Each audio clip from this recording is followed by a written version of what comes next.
Hello. নীলা, তোমার সাথে কিছু ইম্পর্টেন্ট কথা ছিল। আমরা কফি শপে যে বসি, কফি খেতে কথা বলি। সরি ভাইয়া, কফি খাই না। চা? চাও খাই না।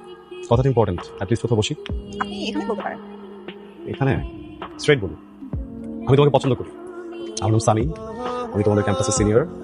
আমি কিছু একটা করি যেটার জন্য আমাকে সবাই মানে, সম্মান করে।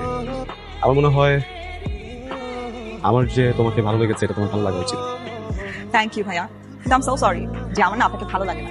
বাই দ্য ওয়ে, ভালো থাকবেন।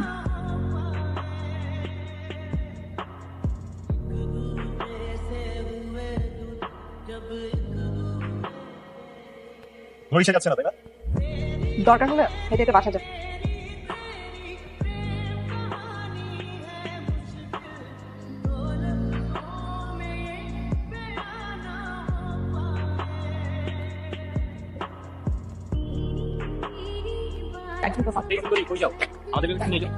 কই যাইতেছি? ক্যাম্পাসে যাই। সরো সরো এখান থেকে। আরে ফাইজলাম না, চলো না একটু যাই। আই সরো, যাতে দাও। এটা থাকে না আমাদের কোনো। মানে প্রবলেম কি নাটক এগুলো? তোমাদের প্রত্যেকটা তো আমি ক্যাম্পাসে দেখছি, সবগুলো আমি চিনি। আর আপনার কি মনে হয় যে আমি একটা বোকা, কোনো কিছু বুঝি না? এটা কি? ব্লেড। গুড। জানো এটাতে কি করে? কি করে? কাটে। কাটে মানে? গলা কাটে। আর এখন এটাতে আমি আমার গলা কাটি। আপনি এগুলো কি করতেছেন? পাগল হয়ে গেছেন? বলো, আমাকে ভালোবাসো? আমি একবার বলছি আমি আপনাকে ভালোবাসি না। কেন? না, আমি ভালোবাসি না কারণ আমি অনেক সিম্পল একটা মেয়ে। আপনার সাথে খুব সিম্পল একটা কাউকে ভালোবাসতে চাই, সিম্পল একটা মানুষের সাথে থাকতে চাই। আপনার মতো রাফ এন্ড টাফ ছেলের সাথে আমি কোনো ধরনের কোনো কমিউনিকেশন কানেকশনে সিম্পল হয়ে যাবো। তারপর তারপর ভালোবাসবা? আমি সবকিছু ছেড়ে দিব। আমার যত কানেকশন আছে আমি সবকিছু ছেড়ে দিব। আমি আগামী বছর তখন কি করবো? ভালোবাসবা? না। কেন? কারণ আমি একবার বলছি যে আমি আপনাকে ভালোবাসি না, ভালোবাসি না। আর আমি এই ধরনের কোনো কিছুতে যেতেও চাই না। ভালো থেকো। Please, I love you, I love you.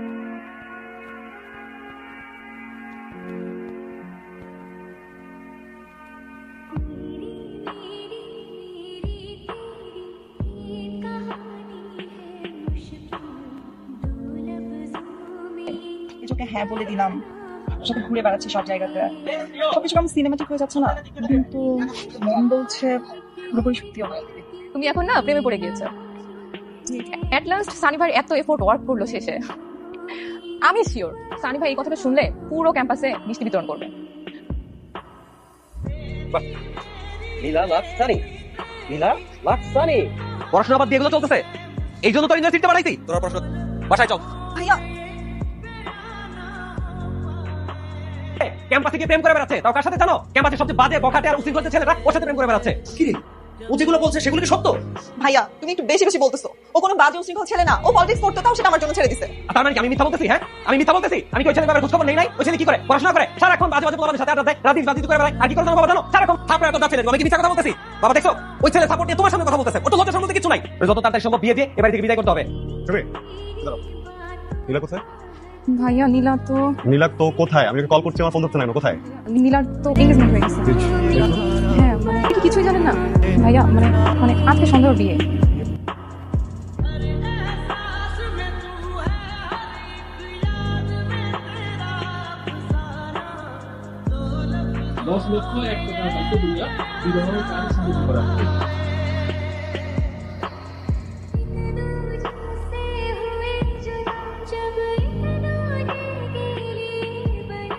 তুই? মাই গড সানি, আমি তো কোনো দুঃস্বপ্ন চিন্তা করি নাই আমার বন্ধুকে ডিস্টার্ব করে। এটা কি বলে জানিস? Revenge of nature. মনে পড়ে দিনের কথা, যেদিন আমি তোর জায়গায় ছিলাম আর তুই আমার জায়গায়। আমার অপরাধ কি? আমি একটা মেয়েকে ভালোবাসছিলাম, কিন্তু তুই কি জানতি যে ওই মেয়েটা আমাকে ভালোবাসতো? ওই মেয়েটা আমাকে ভালোবাসার কথা বলতো শুধুমাত্র ফ্যামিলির ভয়ে ওই মেয়েটা মিথ্যা বলছিল। কিন্তু তোমার বুঝাইলাম সুন্দর করে। ম্যাডারে ডিস্টার্ব করিস না। সুন্দর মতো বুঝেছিলাম, বুঝিস না? তোর কারণে বাচ্চা ম্যাডার বাপ বিয়ে করতে চাইছে। তোর উত্তর দিলাম অনেক বেশি ভালোবাসি, আমি অনেক বেশি ভালোবাসি। ওর বিয়ে হয়ে যাবে, প্লিজ প্লিজ। আমি সব কিছুর জন্য সরি। তুই চাইলে আমাকে মার, আরো মার। আমাকে কিন্তু বের হতে হেল্প কর প্লিজ। এখন কি হবে জানিস?